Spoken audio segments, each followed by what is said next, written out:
Hello বন্ধুরা, আজকে তোমাদের জন্য নিয়ে এলাম আমার একটা মিষ্টি মিষ্টি ব্লগ। অনেকদিন পর আজকে আমি আমার দুপুরের মেনু শেয়ার করব। তো এই যে দেখতে পাচ্ছ, আমি ভেজে নিচ্ছি আলু ফুলকপি গাজর মটরশুঁটি। তো এটা দিয়ে একটা আগের দিনের ভাত ছিল, সেই ভাতটাকে আমি ভেজে নেব, সেই কারণে এই ভাজাটা বসিয়েছি। তারপর করব হচ্ছে ভেন্ডি চচ্চড়ি। আর মানে চচ্চড়ি বলতে কি আজকে মশলা দিয়ে করব, টমেটো দিয়ে। তো ভেন্ডিটায় করব, আর চচ্চড়ি করব শিম, এই যে গাছের তাজা তাজা শিম, এটা করব চচ্চড়ি সর্ষে বাটা দিয়ে।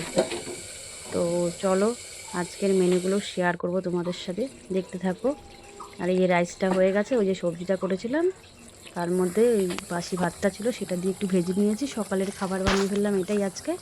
তো আমার ভেন্ডি মশলা এটা বেশ মোটামুটি হয়ে আসছে, দেখতেই পাচ্ছ। তারপর আমি শিমটা ভাজা বসিয়ে দিলাম।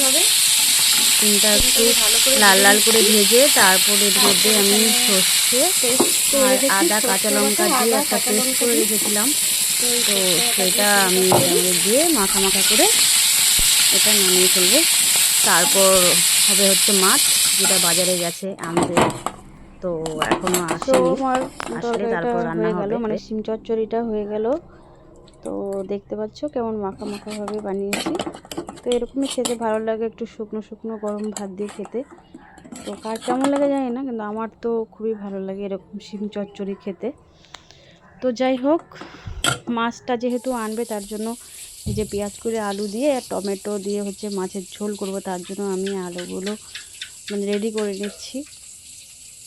তো এটাকে ছুলে তারপরে সেটাকে ভাজবো, ভেজে তারপর ঝোল বানিয়ে নেব।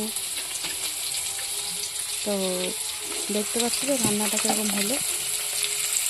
তো যাই হোক, আমি তো বাজার থেকে চলে এসেছি, আমি তো মাছ ভাজা বসিয়ে দিয়েছি। আর আমি যাব, সেই কারণে আমার একটু তাড়াহুড়াও থাকে সেই সময়টা। তো ওই যে মাছের রেসিপিটা ফুল আর তোমাদের দেখালাম না, কারণ অতটা সময় আমার কাছে নেই দেখানোর মতন। তো অলমোস্ট আমার মাছের ঝোলও হয়ে গেছে। তারপর আমি স্নান টান করে রেডি হয়ে পুজো টুজো দিয়ে তো চলে এলাম আমার কাজের জায়গায়, আমার চেম্বারে। তো দেখতেই পাচ্ছ তোমরা। তো আজকের মতন এতটুকুই তোমাদের সঙ্গে শেয়ার করলাম আমার দুপুরের মেনু। খাওয়া দাওয়া করে আমি চলে এলাম চেম্বারে। তো আজকের জন্য সঙ্গে থাকার জন্য thank you so much friends, অন টাটা, বাই বাই। সবাই ভালো থেকো, আবার নতুন কোনো ব্লগে দেখা হবে।